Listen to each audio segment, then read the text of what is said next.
Salut, c'est Julien. Un logiciel ne fonctionne pas, un jeu ne se connecte pas ou un appareil réseau est bloqué.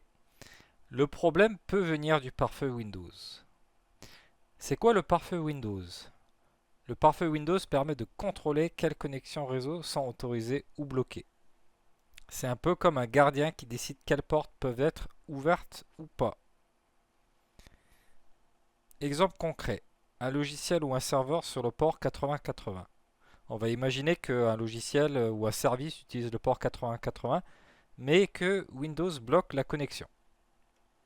Le premier test qu'on peut faire, c'est de temporairement vérifier l'état du pare-feu Windows, activer ou désactiver le pare-feu Windows Defender. On peut temporairement désactiver le pare-feu et relancer le logiciel en question.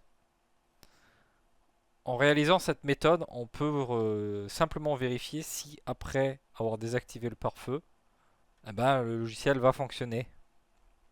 S'il fonctionne effectivement après avoir désactiver le pare-feu Windows, ça signifie que le port est bloqué par le pare-feu Windows et que potentiellement il faut créer une règle pour ouvrir le port en question. Donc je vais le réactiver. Voilà. Et ensuite, on va rajouter une règle dans le pare-feu.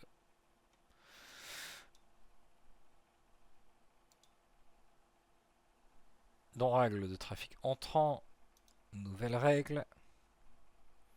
Ici, on peut choisir un port.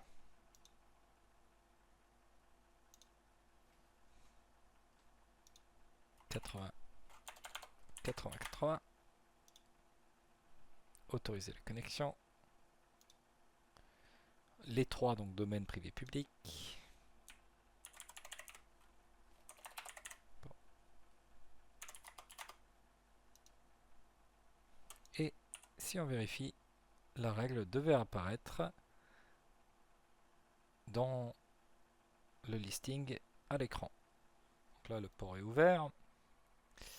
En parallèle, j'ai lancé un serveur web qui écoute sur le port 8080 à l'aide de Python.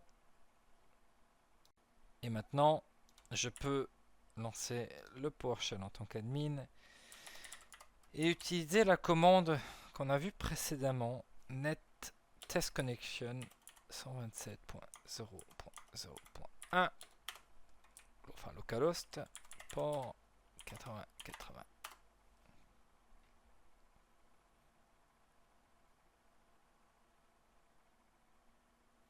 TCP test success true.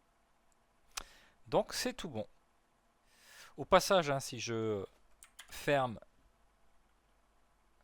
mon serveur web qui écoute sur le 8080 et si je réitère la commande,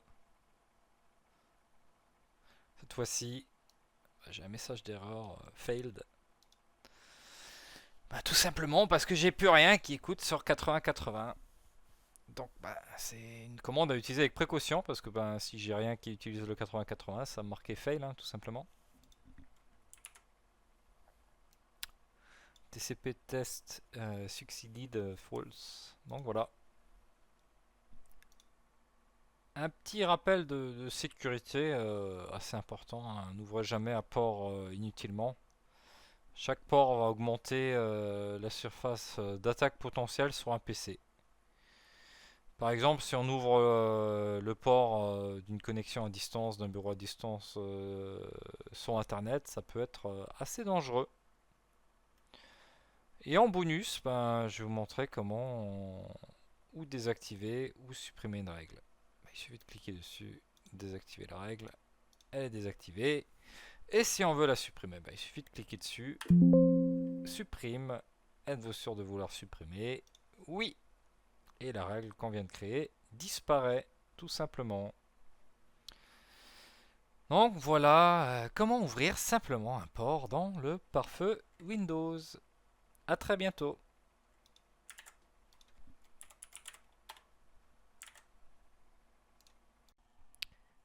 Merci d'avoir regardé cette vidéo. Si ça t'a aidé, pense à t'abonner et on se retrouve très vite pour la suite. À plus.